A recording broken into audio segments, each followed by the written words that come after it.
Hello and welcome to the Solid State Watch. I'm Shannon Davis, the web editor for Solid State Technology, and now let's take a look at the top headlines we've been tracking from June 3rd through June 9th, 2016. The Semiconductor Industry Association this week announced worldwide sales of semiconductors reached $25.8 billion for the month of April, which is a decrease of 1.0% from last month's total and a 6.2% lower than the April 2015 total.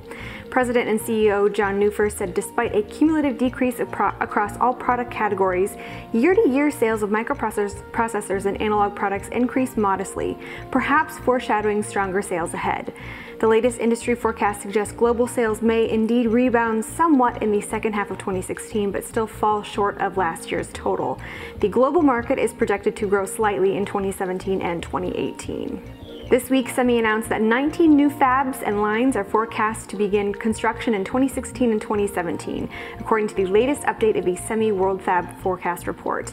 While semiconductor fab equipment spending is off to a slow start in 2016, it is expected to gain momentum through the end of the year.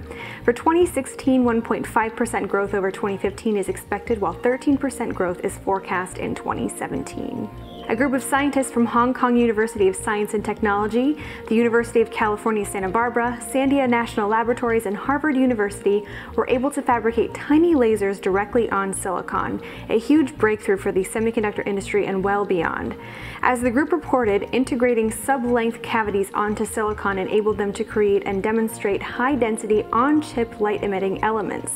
To do this, they first had to resolve silicon crystal lattice defects to a point where the cavities were essentially equivalent to those grown on latest matched gallium arsenide substrates.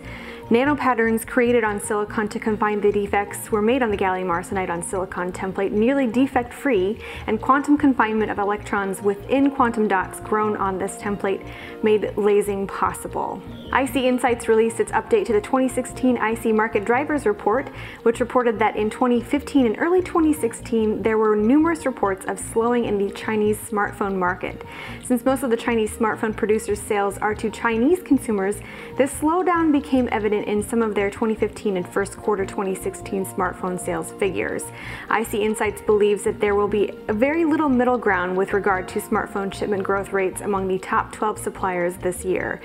7 of the top 12 companies are forecast to register 2016 growth rates of 6% or less, while the other 5 companies are expected to each log 29 or better increases. The top 2 suppliers, Samsung and Apple, are each forecast to show a slight decline in smartphone shipments this year. For more industry headlines during the week, be sure to follow us on Twitter or like us on Facebook.